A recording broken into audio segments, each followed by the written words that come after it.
Bonjour à tous, on se retrouve pour un nouveau webinaire French Morning sur London.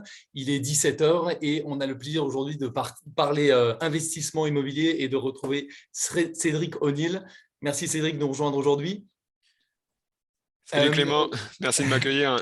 Avec plaisir. Alors, on est en live sur LinkedIn et sur Zoom. Donc, si vous avez des questions, c'est le moment de les poser. On est en live, tout simplement sur LinkedIn dans les commentaires. Et si vous êtes sur Zoom, vous pouvez lever la main et je vous donnerai la parole pour poser vos questions directement à Cédric. Donc, Cédric, qui est le CEO de Brix, qui est né il y a un petit peu plus d'un an maintenant, qui a déjà 10 000 investisseurs et qui permet d'investir dans l'immobilier à partir de 10 euros. Donc, ça révolutionne un petit peu l'investissement immobilier. Je serai pas bien placé pour en parler, mais c'est toi, Cédric, qui va nous présenter Brix et vous pourrez lui poser les questions tout de suite après. Je te passe tout de suite la parole, Cédric. Super, merci Clément pour l'introduction. Alors juste avant de vous parler de la solution et avant de vous donner un peu plus de détails, avec plaisir pour prendre toutes les questions en live. N'hésitez pas à poser vos questions. Je ne sais pas si tu as la vue sur les questions, Clément, parce que moi, je ne vois pas les questions là qui s'affichent au niveau de Zoom. Donc, Je vais les suivre. voilà, donc je te laisse suivre les questions et en tout cas me poser celles qui reviennent le plus souvent. Mais j'ai l'habitude un peu de l'exercice, donc je sais quelles sont les questions en général qui sont posées autour de l'investissement immobilier au travers de notre solution. Alors, juste en introduction, pour donner un peu plus de détails sur mon parcours, donc moi, je suis un entrepreneur du net qui est basé à Montpellier, donc au sud de la France, donc il fait un peu plus chaud que chez vous. J'ai monté une première société dans la pharmacie en ligne que j'ai revendue, qui a été la première plateforme Internet en France à vendre des médicaments sur Internet, ce qui est largement répandu, en tout cas UK, mais qui est très peu en France. Et passionné d'immobilier, à la suite de ça, j'ai commencé à acheter quelques immeubles et je me suis rendu compte de la galère que c'était de faire des investissements immobiliers, entre les problématiques pour trouver le bon bien et faire la négo, les problématiques pour obtenir son financement bancaire et ensuite les aléas qu'on peut rencontrer chez le notaire qui, quand on arrive le jour de la signature, ne sait même pas de quel dossier on parle. Je me suis dit qu'il y avait des choses à améliorer et en fait, quand j'ai un peu creusé le marché de l'immobilier, je me suis rendu compte qu'il y avait un Français sur deux, et c'est à peu près les mêmes chiffres partout dans les pays occidentaux. Donc une personne sur deux qui ne peut pas se constituer une épargne grâce à une épargne grâce à l'immobilier parce que elle ne va pas pouvoir emprunter. Donc les personnes ne peuvent pas emprunter. Parce que soit elles sont jugées précaires, soit instables par les banques. Et instable, ça veut dire quoi? Ça veut dire que tous les nouveaux auto-entrepreneurs freelance, n'ayant pas des revenus stables depuis 3 ans, ne peuvent pas emprunter. Et, euh, et ça, c'est assez dingue parce qu'en fait, il y a de nombreuses plateformes qui te facilitent maintenant l'investissement en bourse ou qui te facilitent l'investissement sur des crypto-monnaies qui se sont bien développées. Mais investir dans l'immobilier, dans un immeuble en face de chez soi, c'est toujours la galère. Et c'est à partir de ce constat-là que je me suis dit, premièrement, c'est dommage que l'élévateur social qui était l'immobilier ne soit plus du tout accessible. Et deuxièmement, c'est dommage qu'aujourd'hui, ça soit plus simple d'investir en bourse que dans l'immobilier et comment on fait pour faciliter ça. Et donc, c'est à ce moment-là que je suis parti sur la création de Brix.co, donc qui vraiment est là pour créer la première bourse, donc la première plateforme d'échange boursier dédiée à l'immobilier qui va vous permettre, en un clic, d'investir à partir de 10 euros dans des parts de propriété en France, mais partout à l'étranger. Et, et donc, Brix, c'est ça. Brix, ça facilite l'investissement immobilier à partir de 10 euros. Donc, je vais expliquer en détail la solution.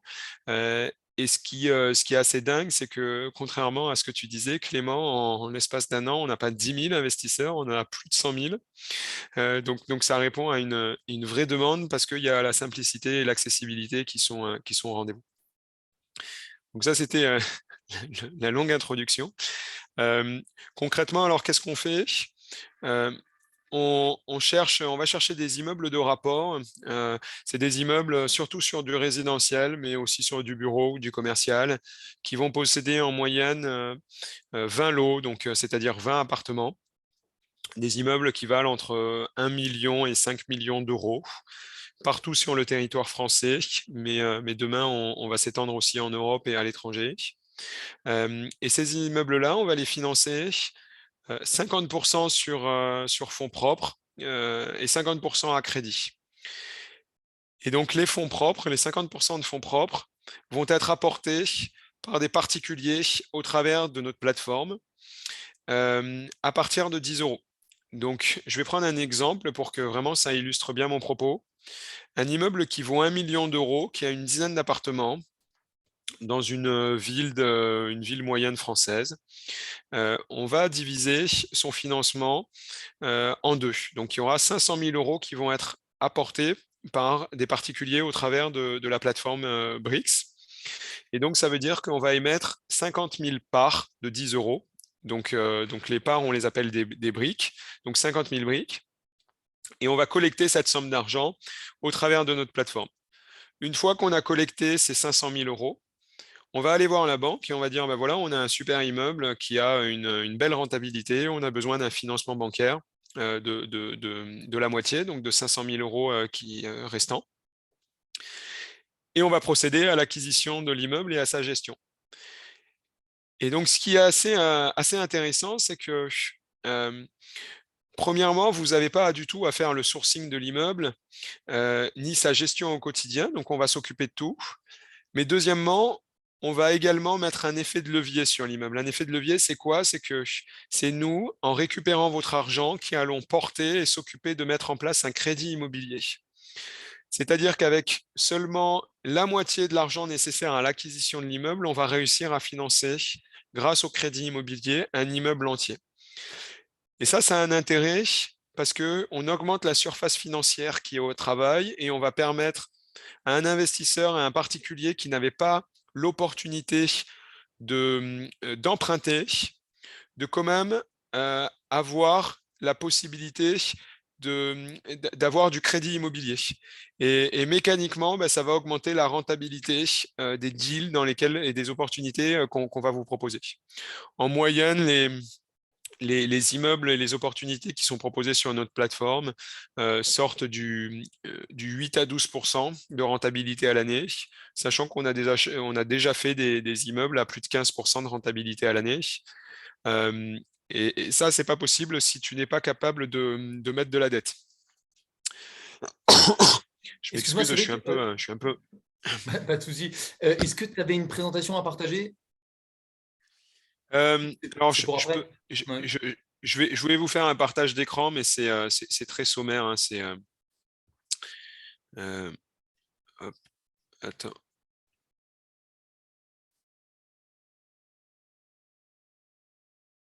C'est plutôt pour illustrer la société et dire Très ce bien, qu'on ouais. fait. Hop, voilà. Mais j'ai pas de slide à faire défiler, mais en tout cas, ah, ça marche. Ouais, c'est bon. Super. Donc comme ça, on aura bien le message de ce qu'on fait. Si, Et si c'est juste ça, alors ça, c'est pas mis en plein écran. ça s'est pas mis en plein écran? Non, mais à ce moment-là, Ah, sinon, pas de problème, tu peux continuer. ok, attends, parce que moi, j'avais bien en plein écran chez moi. Bon, Ok, mais c'est pas je grave. Ouais. continue alors. Ouais, n'oubliez pas de bien Après, prendre des il notes suffit, pour poser des questions après. ouais, ou sinon vous allez vraiment sur Bricks.co et vous avez vraiment toutes les informations et tout le détail. On a une FAQ qui est particulièrement bien explicite. Donc, euh,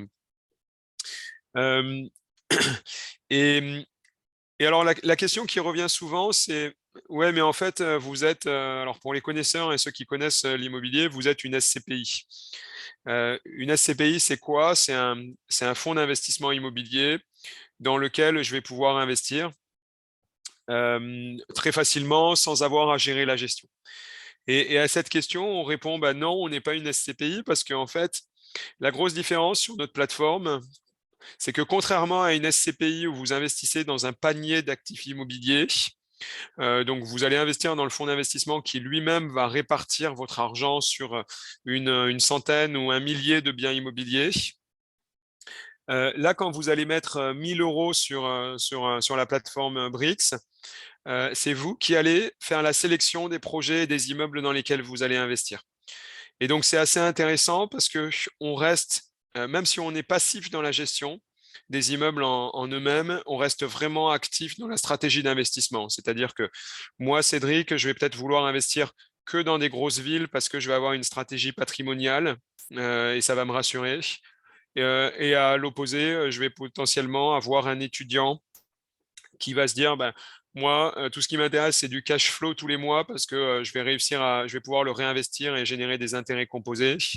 Et dans ce cas-là, je vais plutôt aller répartir mon argent sur des villes de petites agglomérations qui ont des rentabilités qui sont supérieures.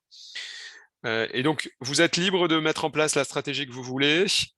Et contrairement aux SCPI qui ont des minimums d'investissement aux alentours des 5 000 euros, nous, on a un minimum d'investissement qui est de 10 euros, ce qui vous permet, avec une très petite somme d'argent, de le répartir dans de nombreux projets et vraiment d'être dans un schéma de diversification. Et en fait, ce qui a fait notre force et notre réussite là, en très peu de temps, ça a été vraiment de casser cette barrière du minimum d'investissement. Nous, légalement, on a un agrément, donc on est agréé plateforme de financement participatif auprès de l'ORIAS et de la Banque de France au niveau France. Mais malgré cela, en fait, on est jeune, personne ne nous connaît et on n'a pas créé suffisamment d'antériorité pour que les particuliers aient une confiance aveugle en notre service. Par contre, ce qui est intéressant, c'est que comme on permet un investissement à partir de 10 euros, en fait, la meilleure des preuves, c'est de tester avec nous avec une toute petite somme d'argent. Et en fait, c'est comme ça qu'on va réussir à créer la confiance et à vous rassurer sur la qualité de service qu'on va pouvoir vous fournir sur le traitement des immeubles qu'on gère au quotidien. Et d'ailleurs, c'est ce qu'on voit, hein. La moyenne des investissements faits par un primo-investisseur est de 300 euros sur notre plateforme, donc ce qui est très très bas par rapport à ce qui se voyait en minimum d'entrée sur d'autres plateformes. Et ça a considérablement facilité l'investissement dans ces plateformes de financement participatif, dont la nôtre, de pouvoir baisser ce montant minimum à 10 euros. Comment on fait pour passer à 10 euros alors que les autres plateformes sont plutôt à 1000 euros? Il y a un secret là-dessus, c'est notre modèle juridique qui est différent de celui de nos concurrents. Aujourd'hui, pour investir dans l'immobilier, jusqu'à présent, il y avait deux façons de faire. C'est soit j'investis en direct, soit j'investis au travers d'une société. Donc, sur du financement participatif, on ne va pas pouvoir se dire j'ai 10 000 personnes qui vont investir en direct dans le même bien parce que forcément, ça crée une indivision. Et à chaque fois qu'il y en a un qui veut sortir, il faut repasser devant chez notaire. Donc, c'est juste le truc qui est impossible à mettre en place. Donc, c'est la raison pour laquelle les plateformes de crowdfunding jusqu'à présent disaient on va financer un actif, donc un immeuble de 1 million d'euros, que l'on va mettre dans une société.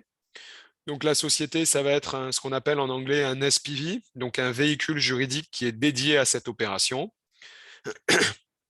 Et chaque personne qui veut participer à l'opération et avoir une fraction de cet immeuble va acheter des parts de la société qui elle-même détient le bien immobilier.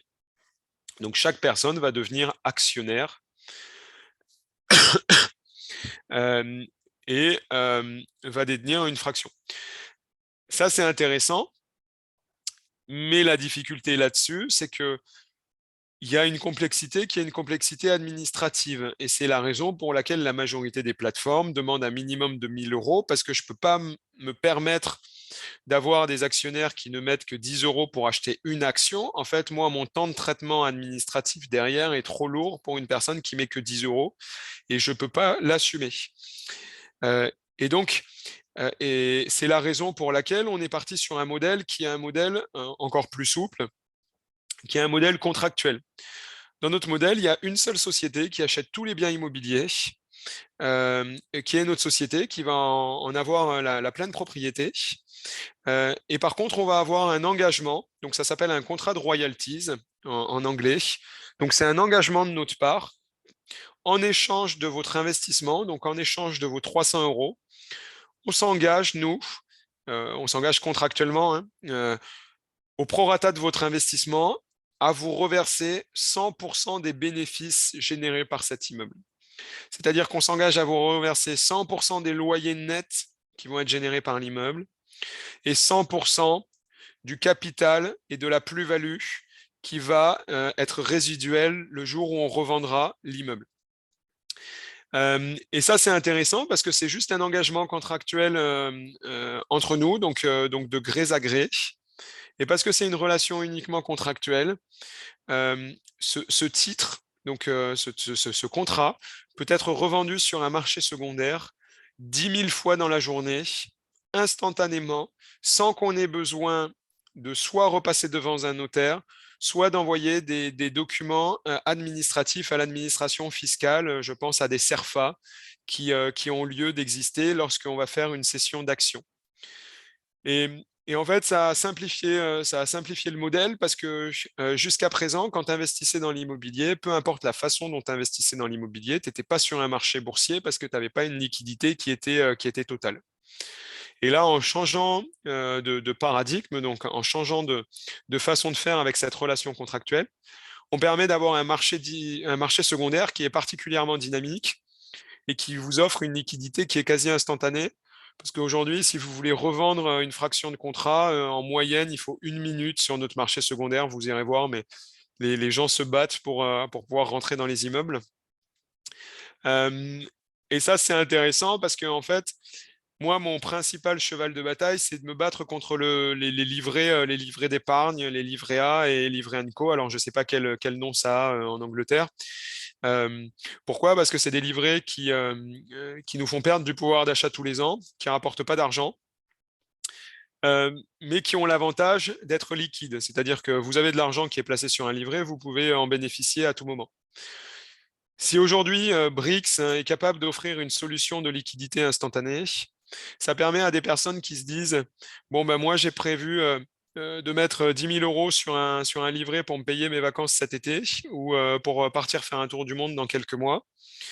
Donc, je ne vais pas y toucher parce que potentiellement, dans 8 mois, j'en aurai besoin. » Si on offre la possibilité à ces personnes-là de se dire, bon, ben, ok, je sais que dans 8 mois, je pourrais très facilement récupérer mon argent, mais en attendant, en le plaçant chez Brix sur de l'immobilier, j'ai la sécurité que c'est un sous-jacent qui est stable et que je risque pas, comme sur le marché boursier, de perdre mon argent. Et deux, je vais quand même bénéficier d'un rendement qui est 10 à 20 fois supérieur à celui du livret A. J'ai plutôt intérêt à le placer chez Brix parce que je sais que je le récupérerai très facilement le jour où je voudrais partir faire mon tour du monde. Et donc, notre vrai cheval de bataille, il est là, c'est offrir un marché qui est complètement liquide et qui permet, comme un marché boursier, d'avoir une solution qui permet très facilement d'investir sur des propriétés avec, comme je l'ai déjà dit, un sous-jacent qui reste l'immobilier avec beaucoup moins de volatilité que sur un marché boursier. Et ensuite, donc je déplie un peu le fil conducteur parce que ça va éviter pas mal de questions ensuite par la suite. Quelle est la fiscalité qui est afférente à ces types de placements? Comme on est sur ce qu'on va appeler un produit dérivé, en fait, comme un produit dérivé financier, là on est sur un produit dérivé, donc j'ai le droit à toucher un droit. En fait, c'est comme si c'était un droit à usufruit. Alors, on ne parle pas d'usufruit parce qu'il n'y a pas un démembrement chez notaire entre une nue propriété et un usufruit. Mais quand contractuellement on prend l'engagement de vous reverser 100% des bénéfices, c'est comme si vous aviez un droit à usufruit, même si vous n'en possédez pas l'usufruit. Donc, c'est pour ça que c'est un produit dérivé. Et donc, contractuellement, comme on a une relation contractuelle, pardon, vous ne touchez pas des revenus qui sont des revenus liés, des revenus fonciers, donc liés à un produit immobilier. Vous allez toucher des revenus qui sont considérés comme des revenus financiers. Et donc, à ce titre-là, la fiscalité qui s'applique, c'est la flat tax. Et ça, c'est un avantage qui est aussi considérable quand on parle d'immobilier. c'est que la flat tax, on sait que ça ne va pas être supérieur à 30% et on sait qu'on va prendre que 30% sur tous les gains qu'on va réaliser. Quand vous êtes sur de l'immobilier, alors que ce soit de l'immobilier en direct ou de l'immobilier au travers de parts de SCPI, la problématique, elle est double. Elle est que à un moment donné, si j'ai trop de patrimoine, je peux être imposé sur l'IFI, donc l'impôt à la fortune immobilière, ce qui n'est pas le cas quand vous détenez des parts de chez Brics. Et la deuxième problématique, c'est que vous allez être directement imposé sur votre tranche d'imposition au niveau de l'IR, en tout cas sur un régime français. Qui peut venir vous impacter si vous avez déjà des revenus un peu importants et on peut rapidement être sur 50% d'imposition. Comme j'imagine qu'il parmi vous, il y a pas mal de personnes qui ne sont plus domiciliées en France fiscalement. Le régime qui s'applique au niveau de la flat tax, ça va être pour les résidents fiscaux étrangers, un taux non pas à 30%, mais un taux cumulé qui va être de 20%, 20,3%, qui va être des 12,8% là, qui correspondent au taux d'imposition, et ensuite sur les 17,8% qui sont des cotisations sociales, donc CSG, CRDS, vous n'êtes pas imposé dessus, mais il y a quand même un taux forfaitaire à 7,5%. À moins qu'il y ait une convention particulière avec l'Angleterre que je ne connaisse pas, mais sinon on va être sur un taux global à 20%.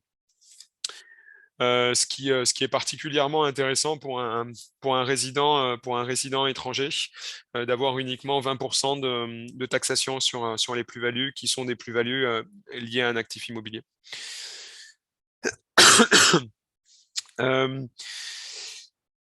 Est-ce qu'il y a des questions qui reviennent assez souvent auxquelles je n'aurais pas pensé? Catherine nous avait demandé justement sur s'il y avait une part d'impôts locaux et de taxes locales à payer, mais j'imagine que c'est ce dont tu parles sur la flat tax qui va revenir au final à 20,3%, c'est ça? Alors non, tu vas aussi avoir des taxations qui sont des taxations locales. Par exemple, tu vas avoir la taxe foncière qui est une taxation très locale liée à l'immeuble. Mais ça c'est des taxes que nous, on prend directement en gestion, vu qu'on reste le propriétaire réel, en tout cas en termes d'un point de vue juridique. Donc, c'est nous qui recevons ces taxes financières. Et donc, ce qui se passe, c'est que sur un immeuble, si je reprends mon exemple de mon immeuble à 1 million d'euros, on va avoir, pour un immeuble de ce type, on va avoir à peu près des revenus locatifs bruts d'environ 80 000 euros à l'année, donc c'est un immeuble qui va faire du 8% de rentabilité brute, donc ça c'est assez standard dans ce qu'on achète. Et là-dessus, tu vas avoir des frais de gestion qu'on va appliquer pour en faire la gestion au quotidien. Tu vas avoir la taxe foncière qu'il faut payer tous les ans. Tu vas avoir un peu de réserve travaux. Donc nous, on met comme un syndic de copropriété, on va mettre de l'argent en réserve pour faire face à d'éventuels travaux. Et ce qui fait que tu te retrouves d'une rentabilité brute à 8%, tu vas te retrouver sur une rentabilité nette à 5,5, à peu près entre 5 et 5,5, intégralement reversé à ce moment-là aux détenteurs de briques, au prorata du nombre de briques qu'ils possèdent. Et eux, c'est sur ce gain-là qu'ils vont payer en plus 20% de taxation qu'on prélève à la source. Donc ils n'ont pas à s'en occuper, on prélève à la source. En tout cas, en France, alors oui, même résidents fiscaux étrangers, on est obligé de prélever à la source parce que c'est pas eux qui vont s'occuper de la déclaration. Et on s'occupe de la déclaration aussi en leur nom. Donc en fait, quand nous on reverse, c'est une rentabilité qui est avant impôt parce que l'impôt dépend finalement de chaque personne. Une question qui revient aussi régulièrement, c'est qu'est-ce qui se passe en cas de travaux qui ont été imprévus? Nous, quand on finance un immeuble, donc on va faire en général 2 due diligence, donc se rendre sur place, valider que l'immeuble est conforme ou valider qu'il n'y a pas des gros travaux structurels qui doivent intervenir. Et en fonction de ça, et même si c'est le cas, on va budgéter ces travaux sur les 5 à 10 prochaines années qui arrivent. Donc, c'est-à-dire que si je pars du principe que dans 10 ans, il faut que je fasse de nouveau mon revêtement de façade, mon crépi, ou qu'il faut que je change ma toiture, ou qu'il faut que je refasse l'isolation de certains appartements pour qu'ils soient cohérents avec les nouvelles normes énergétiques. Dans ce cas-là, on va le budgéter et on va mettre une provision sur travaux qui va être partie intégrante du financement. Et donc la rentabilité tient compte de cet argent qui a déjà été budgété au niveau de mon immobilier. Mais par contre, c'est une réserve de financement qui est fixe et qui n'est pas illimitée. Donc, c'est la raison pour laquelle, comme un syndic de copropriété, tous les ans, pour renouveler cette réserve travaux, on va venir aussi provisionner 3% des loyers qui viennent incrémenter cette réserve travaux. Donc, c'est bien de l'argent qui appartient toujours aux Brixeurs, mais qui permet de ne pas avoir à les solliciter parce que juridiquement, on n'a pas le droit de les contacter pour leur dire attention, on n'a plus d'argent, donc il faut faire des travaux, il faut remettre de l'argent au pot. Tiens, si j'ai des questions au travers de Zoom, donc c'est intéressant, je vais pouvoir... Ouais. Il y a quelques questions de Jérôme pour revenir un peu plus au début sur la présentation de Brix, qui demandait les questions un peu générales de savoir combien il y a d'employés chez Brix, quels sont les frais qui sont pris par Brix sur justement les plus-values.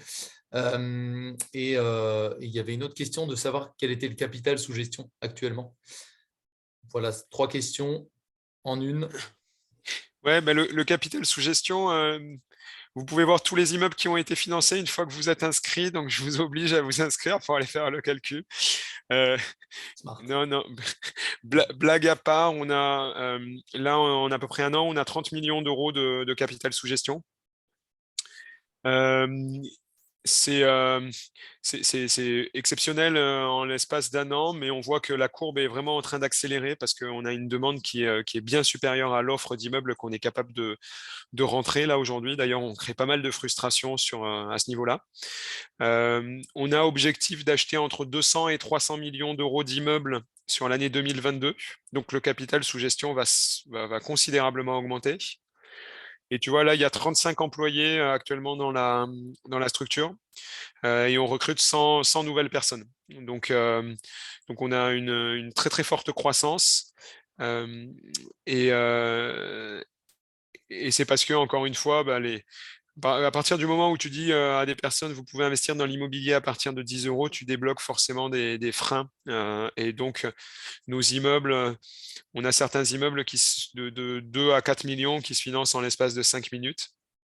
Quand les rentabilités sont autour des 10%, là, tu es sûr que l'immeuble va très, très vite. Et d'ailleurs, tout le monde n'arrive pas à prendre des parts.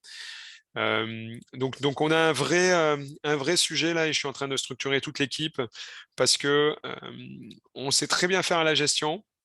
On a une équipe qui est bien en place sur toute la gestion, mais on a du mal à trouver des bonnes opportunités sur de l'acquisition parce que finalement, le mouton à 5 pattes qui est un immeuble déjà construit, intégralement loué, avec une bonne rentabilité, tu n'en as pas des milliers tous les mois sur le marché. Et donc, c'est aussi la raison pour laquelle on est en train de diversifier la typologie des immeubles et des offres et des actifs qu'on va proposer. Donc là, on va proposer aussi de l'immeuble de bureau, on va aussi proposer de l'immeuble commercial et on réfléchit même à élargir la gamme à du neuf. Donc, dans le cadre de construction neuve, ça serait pas pour de la revente, ça serait vraiment pour acheter et garder en location pendant une période de temps très longue. Mais par contre, ça va demander à ceux qui investissent sur cette typologie d'actifs d'accepter que pendant 12 à 18 mois, le temps de la construction, il n'y ait pas de revenus locatifs. Mais à contrario, parce qu'on a construit et qu'on a bien construit et on a construit à pas cher, ce qui est intéressant, c'est que à partir du moment où ton immeuble il sort de terre, forcément le prix de ta brique augmente parce que ton immeuble a une valeur qui est supérieure à ton coût de la construction. Tu vois, ça nous est arrivé là sur 2 immeubles, par exemple. On a très bien acheté les immeubles. D'ailleurs, on va annoncer, là je vous offre un scoop, hein. On va annoncer dans 2 jours une réévaluation de 2 immeubles de notre parc immobilier, qui sont les 2 premiers immeubles qu'on a achetés. Il y en a un qu'on achète 250 000 euros. Donc, les personnes qui ont investi sur cet immeuble ont investi sur la base d'acquisition à 250 000 euros.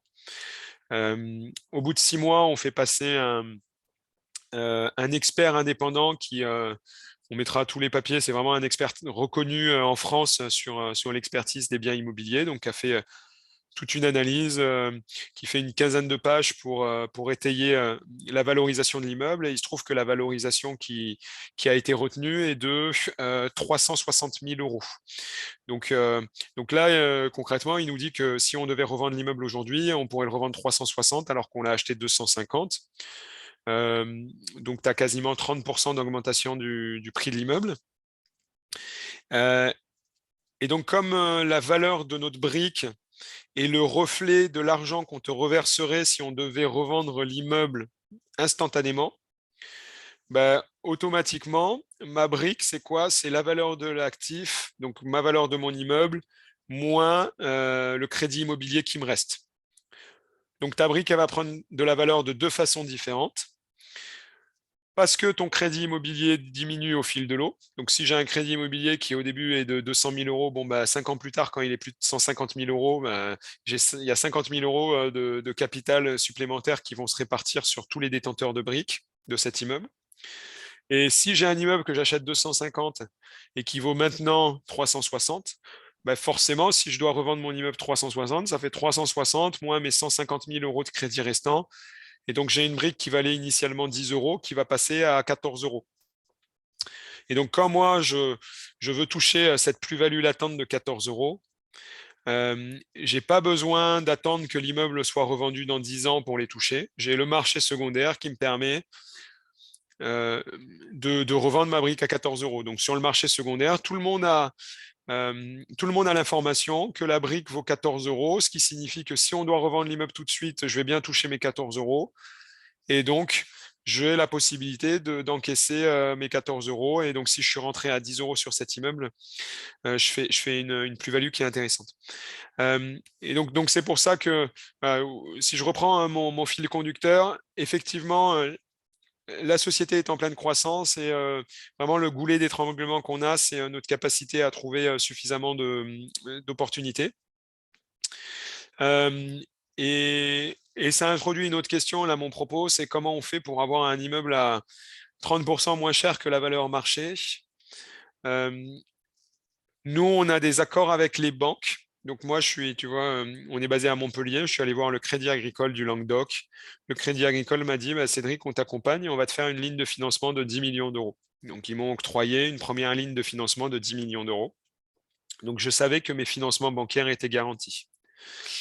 Face au succès de la plateforme, quand on a commencé à voir que nos immeubles étaient financés au niveau de notre plateforme à hauteur de 50% en l'espace de quelques minutes, voire quelques jours, on a commencé à faire des propositions d'acquisition d'immeubles auprès de vendeurs sans conditions suspensives de financement. Donc ça veut dire quoi? Ça veut dire que mon vendeur, quand je vais lui acheter son immeuble, je lui dis, moi je t'achète l'immeuble cash, tu es sûr d'avoir ton financement, quoi qu'il se passe, que j'arrive à avoir l'argent sur ma plateforme ou que je n'arrive pas à le collecter, nous on s'engage et on t'achète ton immeuble. Et ça, pour certains vendeurs, c'est particulièrement intéressant et attractif, au point qu'ils sont capables d'accepter des négociations un peu plus poussées.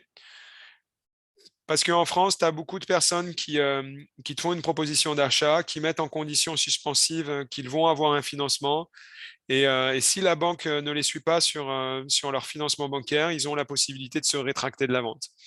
Et donc, il y a beaucoup de vendeurs qui sont un peu pris à la gorge, qui ont besoin de vendre un immeuble rapidement et qui ne peuvent pas prendre le risque d'avoir un premier acquéreur qui va avoir un crédit refusé, potentiellement un deuxième acquéreur qui va avoir de nouveau son crédit refusé, et tu pars dans une vente qui devait être faite en 3 mois et qui prend 9 à 12 mois avant de se finaliser. Donc, c'est la raison pour laquelle on a ce qu'on appelle en anglais du buying power et on a cette capacité à bien négocier nos prix d'acquisition. Et donc, voilà, quand vous achetez des briques, vous allez avoir une rentabilité qui est découplée entre deux revenus. Un revenu qui correspond à une partie des loyers qui vous sont reversés de manière mensuelle et une partie qui est liée à l'augmentation du prix de votre brique. Et l'augmentation du prix de la brique, comme je l'ai dit, elle est liée au remboursement d'échéances de crédit et au fait que l'immeuble, si on a bien acheté et si on a acheté dans des zones qui vont prendre de la valeur au fil des années, c'est un immeuble qui lui aussi va prendre de la valeur. Ok. Est-ce que tu as d'autres questions, toi, de ton côté? On a beaucoup de questions, effectivement. Alors, sur la structure, on avait des questions aussi sur le. Alors, Samir nous demande que pouvez-vous dire, tu l'as évoqué tout à l'heure, que pouvez-vous nous dire sur la liquidité des actions?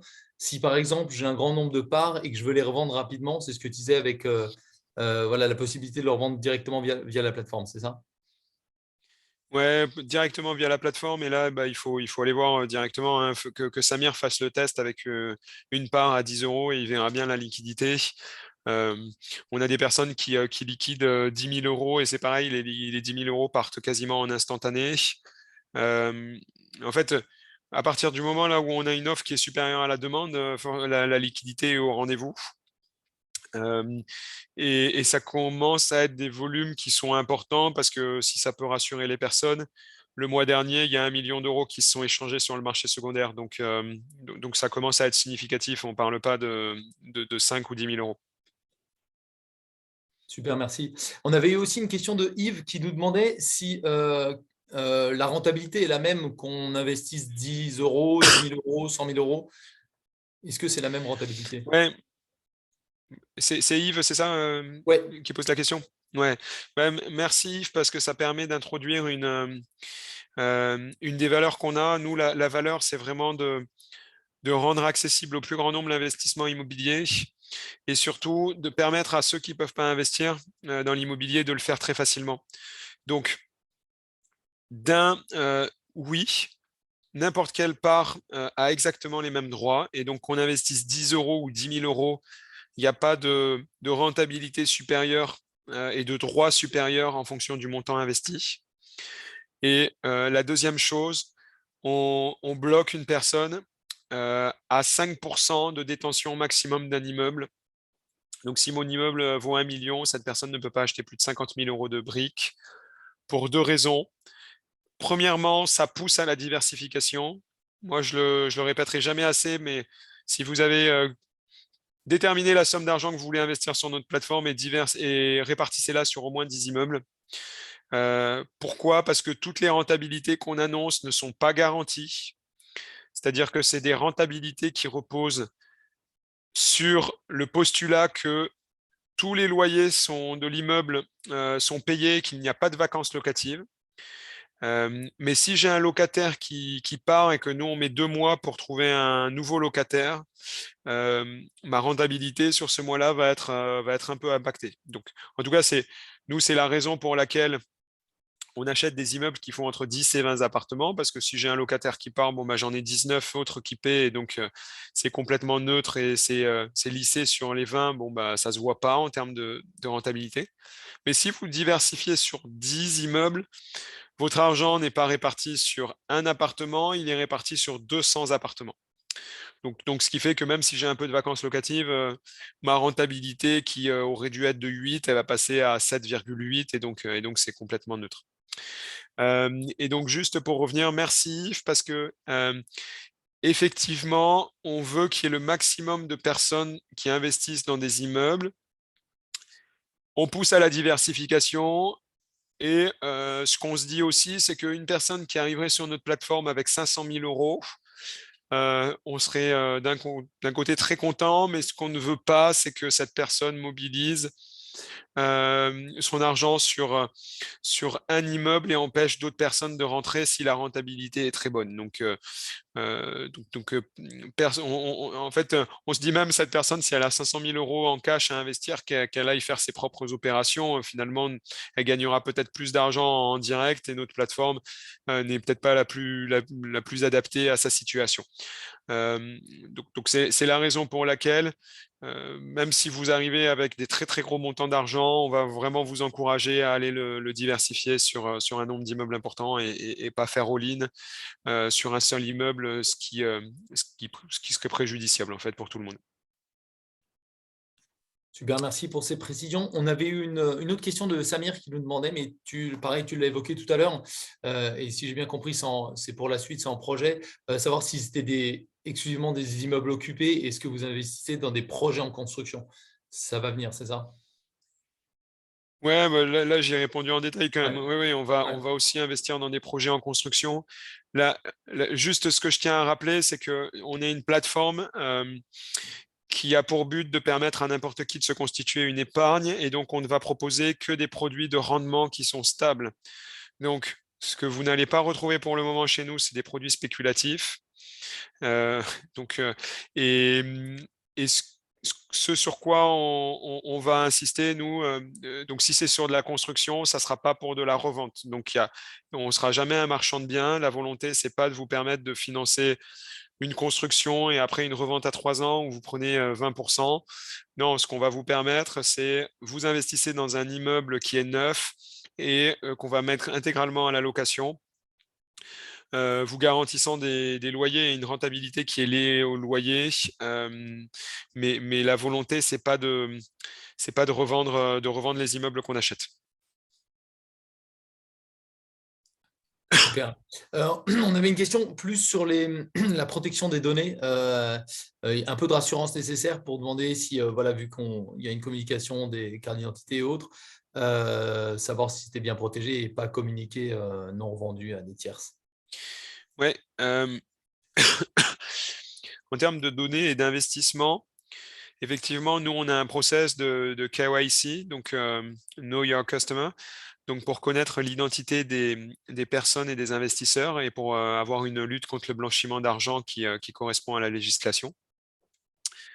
On n'a pas, là-dessus, on n'a pas les autorisations nous nécessaires, hein. Ça demande un service juridique important dans la société. Et donc, toute cette, euh, toute cette gestion des paiements et cette gestion des documents d'identité n'est pas générée par Brix, elle est gérée par un prestataire de paiement qui s'appelle Lemonway, qui est un des plus connus sur les plateformes de financement et sur les marketplaces en général. C'est des acteurs français, mais qui agissent aussi au niveau européen. Et donc, c'est eux qui ont toute cette gestion-là. Donc, ce qui fait que quand vous mettez votre document d'identité sur notre plateforme, nous, il n'y a pas d'enregistrement chez nous. Il est automatiquement envoyé chez Lemonway, qui a tous les process et toutes les procédures de gestion d'ID. Et ce qui fait que, bon, mais je ne peux pas m'engager pour eux, mais c'est assez sécure et ça risque pas de fuiter.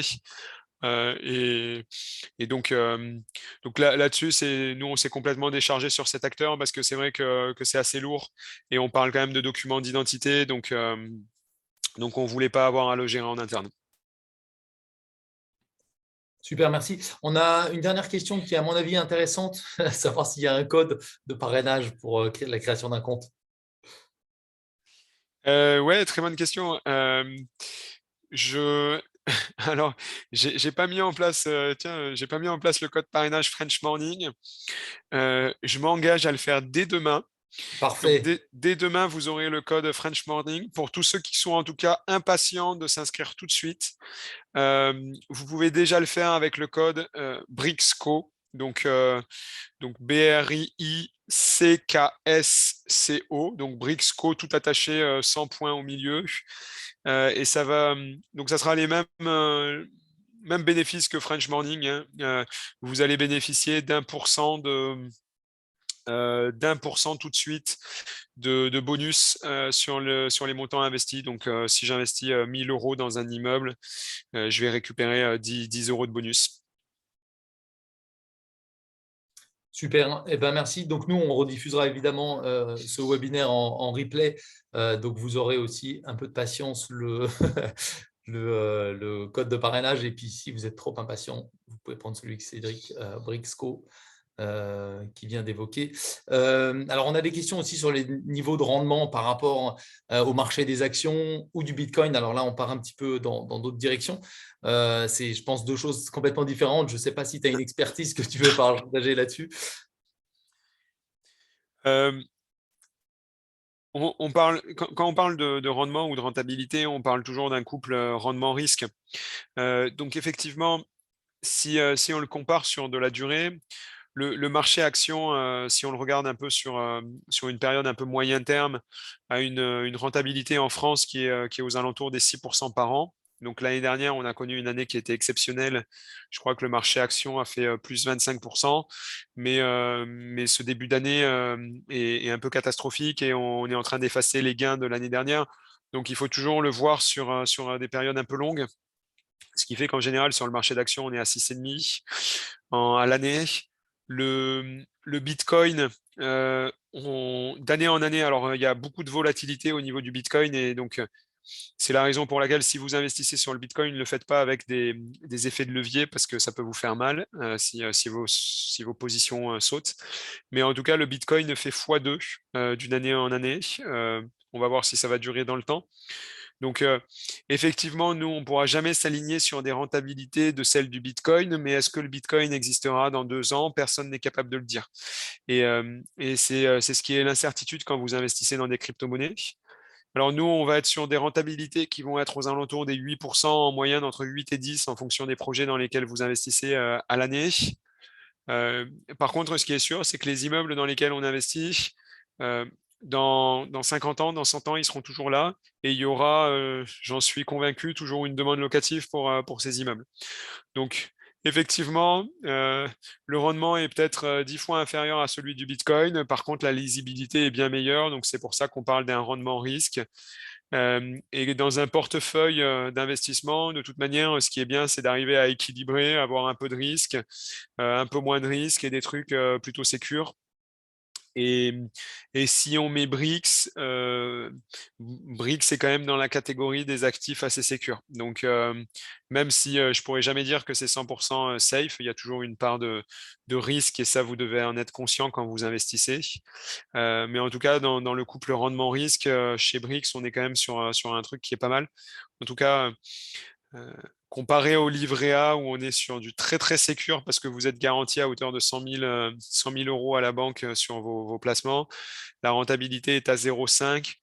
À mon avis, mais ça c'est un avis personnel qui n'engage que moi, euh, le risque n'est pas bien plus important chez BRICS et la rentabilité est quand même 20 fois supérieure. Donc après, à vous êtes juge de notre solution. Commencez avec un petit montant et vous ferez votre propre opinion. Alors, c'est à mon avis, une des dernières questions sur juste un cas d'école. Alors, c'est un spectateur anonyme, mais qui nous demande juste donner un exemple. Si j'investis 500 euros sur un immeuble, combien je reçois par mois de loyer? Juste pour se projeter un peu. Euh, très dur, il faut le voir immeuble par immeuble et donc il faut le voir en termes de rentabilité à l'année. En fait, ce qui est compliqué là-dessus, c'est par exemple, je prends le cas d'un exemple, on a un de nos immeubles qui est un des immeubles qui avait la rentabilité, le cash flow, un des cash flows le plus important parce qu'on était à 6 ou 7% de reversement de revenus par an en cash, mais en plus, tu avais tes briques qui prenaient de la valeur à hauteur de 6% à peu près. Et donc, même si on se dit 6%, ça fait 0,5% par mois. Donc, si tu as investi 10 euros, une brique à 10 euros, 0,5, donc ça fait que je vais te donner 5 centimes par mois. Et donc, j'ai des personnes qui me disent 5 centimes par mois, Cédric, t'es gentil, mais c'est pourri si j'investis 10 euros. Je leur dis, oui, on peut le voir comme ça, mais d'un autre côté, ça te fait 6% de cash flow à l'année, sachant que tu vas potentiellement faire 5 à 6% de plus-value de ta brique que tu peux toucher à tout moment quand tu décides de revendre ta brique. Sur de l'immobilier, tu verras jamais ça nulle part. Et donc, quand je le remets en perspective et que je dis que c'est 20 fois le taux du livret A, bon, tout de suite, ça rentre dans son. Mais c'est sûr que si vous vous attendez à doubler votre investissement en un mois, venez pas chez nous, allez faire de la spéculation sur des crypto-monnaies qui, pour certaines, sont folles, mais vous avez aussi la chance ou le risque, je ne sais pas, de tout perdre. Donc si l'exemple de la personne c'est 500 euros, s'il fait 0,5 par mois, il va toucher à peu près 2,50 € par mois qui vont lui être versés sur son compte et ses briques vont prendre à peu près 2,50 € de plus-value tous les mois. Super. Dans les retours là sur Ouais, le chat, j'ai une personne qui me dit le code que j'ai fourni absolument. là ne marche pas. Donc attendez, je vais tester en live avec vous. Conversation. Ouais, ouais. On va le tester ensemble. Là. Je vais faire un test. Il y a des fois, il y a des histoires de majuscules par majuscule, donc on va juste valider que ça viendrait pas là, que le problème ne serait pas ici. Alors, je le fais avec vous.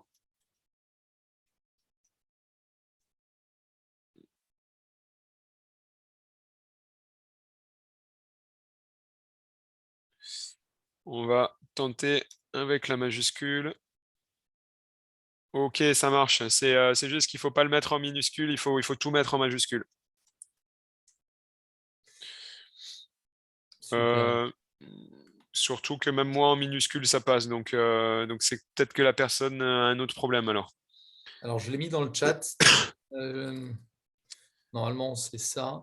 Tu me corriges si c'est pas bon. Ouais, exactement, c'est ça, ouais. Et on pourra le rappeler de toute façon. Alors, je rappelle, on mettra aussi dans le mail et l'article de replay, on mettra le code dédié. Ça Ok, marche. Merci. Confirmation de Jérôme. ça marche? Oui, c'est bon. C'est Ok, bon. génial. Super. Je ne sais pas s'il y a d'autres questions auxquelles Top. tu voulais répondre dans le chat. Sinon, voilà, il y a beaucoup Euh, d'intérêt sur le sujet. Évidemment, alors il y a peut-être une adresse contact qu'on peut donner pour répondre après à des questions peut-être plus perso, plus techniques. ouais, bah, les questions qui reviennent, si vous avez des questions sur le modèle, etc., n'hésitez pas à nous contacter à contact, donc CONTACT, @brix.co. Donc on peut aussi, je peux mettre l'adresse mail là dans le chat. Seul point, seul bémol, on a eu le plaisir d'avoir un reportage sur M6 là, sur Capital qui a mis en avant notre service. On a pris beaucoup de demandes, beaucoup d'inscriptions en très peu de temps. J'ai 5 personnes au service clientèle. L'équipe est en train de bien grossir. On a recruté, il y a 5 nouvelles personnes qui doivent arriver. Mais excusez-nous par avance si on ne vous répond pas dans l'heure ou dans la journée parce que on se fait assaillir de demandes. Donc n'hésitez pas à essayer de vous documenter par vous-même. J'ai fait pas mal de vidéos qui sont déjà disponibles sur YouTube et notre FAQ est quand même assez bien documenté. Donc pour les questions qui sont des questions assez standards, n'hésitez pas à commencer par là et après si vraiment il vous reste des points des zones d'ombre, dans ce cas-là, on se fera un plaisir d'y répondre. Super. Écoute, merci beaucoup Cédric. Merci Clément. Et puis, Super. écoute, à très bientôt pour un autre webinaire, j'espère. Et puis, de toute façon, Ouais, on te retrouve en replay. Je ne sais pas si tu veux rajouter quelque super. chose. Ouais, bah, salut la communauté French Morning et, euh, et bon vent outre-Atlantique, outre-Manche Là, on est à tous ceux qui outre-Manche. nous écoutent. Absolument. Merci à tous d'avoir suivi ce webinaire et on se dit à très bientôt sur votre magazine préféré. Merci Super, Cédric. à À plus. bientôt. Salut. Salut.